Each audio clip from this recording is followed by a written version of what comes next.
Olá, turminha do sexto ano, dando continuidade aqui, né, a nossas correções, certo? Espero que já tenham visualizado aí o vídeo de aviso, estejam bem orientados, tá ok, meus lindos?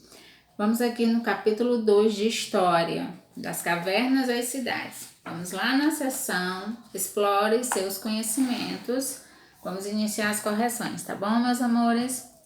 As afirmações a seguir referem-se às explicações a respeito das origens dos seres humanos.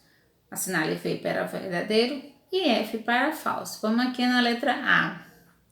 A teoria da evolução das espécies por seleção natural de Charles Darwin afirma que todos os seres vivos tiveram um só passado remoto, um ancestral em comum. Verdadeiro. Letra A, verdadeiro, tá, meus amores? Vamos aqui, letra B. Para Darwin, a evolução explica o surgimento de todos os seres vivos do planeta, exceto o dos humanos, pois estes teriam sido criados exatamente como são por um ser divino. Opa! Aí Charles Darwin era um cientista. Tá certo que eu falei que ele tinha a vida dele tentando aí ser um pastor, no entanto, o lado da ciência, o lado da razão, né, puxava mais ele. Então, ele não iria afirmar isso, tá, meus amores? Então, isso aí é falso, certo? O livro A Origem das Espécies causou muita polêmica no meio científico e religioso da época, devido às crenças de que o homem não poderia ter parentesco com outros animais. Verdadeiro, tá, meus amores? Porque acreditava-se que o homem era um ser divino, né, genuíno, então uma criação divina, então jamais iriam se associar a ele ter, como é que eu posso dizer, evoluído de um outro ser, tá, meus amores? Então essa teoria aí para os religiosos naquela época foi assim um super escândalo. Vamos aqui na questão 2, textinho um pouquinho longo, tá? Vamos lá. O ser humano, ao longo da história, passou por várias etapas até chegar aos hábitos, às técnicas e à sociedade atual. O texto a seguir apresenta detalhes de uma dessas etapas. Vamos aqui ao texto, tá? Nessa época, o ser humano habitava cavernas, muitas vezes tendo que disputar esse tipo de habitação com animais selvagens. Quando acabavam os alimentos da região que habitavam, as famílias tinham que migrar para outra região. Dessa forma, o ser humano tinha uma vida nômade, sem habitação fixa. Vivia da caça de animais de pequeno e médio e grande porte, da pesca e da coleta de frutas e raízes. Usava instrumentos e ferramentas feitos com base em pedaços de ossos e pedras.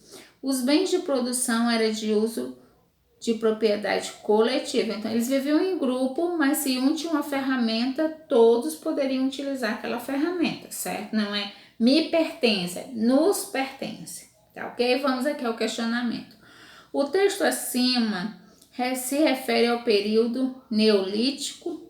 Opa, neolítico aí, meus amores, sempre quando falar em período neolítico, lembrem-se da revolução da agricultura, certo? Que foi no período neolítico que o homem, né, dominou a agricultura. Então, o texto falou nisso?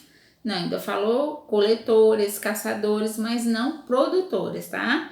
Então, é letra B de bola, paleolítico, certo? Questão 2, letra B. Vamos aqui à questão 3. Leia o texto a seguir e responda o que se pede. Por volta de 10.000 anos antes de Cristo, a Terra passou por uma grande mudança no clima, que ocasionou uma série de modificações na vegetação e nos hábitos dos animais. Como consequência, os seres humanos tiveram de se ajustar a um novo ambiente. O cultivo de plantas e a domesticação de animais foram duas importantes atividades que começaram então a serem exercidas. Tem aí a referência, né? Agora vamos para a página 35, que é onde está a parte da questão. O texto faz referência à passagem do período neolítico para o paleolítico com o controle do fogo. Opa! Primeiro, o texto não faz referência a fogo ainda, certo? E, no entanto, vem o Paleolítico e depois que é o Neolítico. Então, não se pode, a história não vai ser, né, de trás para frente. Primeiro é o Paleolítico e depois é o Neolítico, tá, meus amores? Então, a Revolução Neolítica, na passagem do período Paleolítico para o Neolítico. Olha aí, opçãozinha C de casa.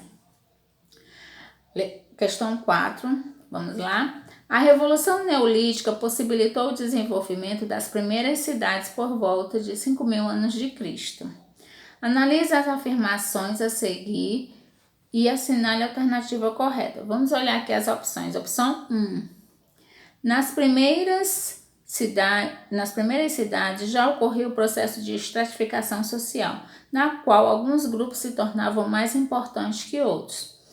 Eu achei esse termo mais importante, ele quis exemplificar como era estratificada já essa sociedade. Mas aí, meus amores, é a questão de... você tem aptidão para fazer ferramentas, então você vai ficar no grupo das pessoas aqui que fazem as ferramentas. Você tem aptidão para a agricultura, então você vai trabalhar na agricultura.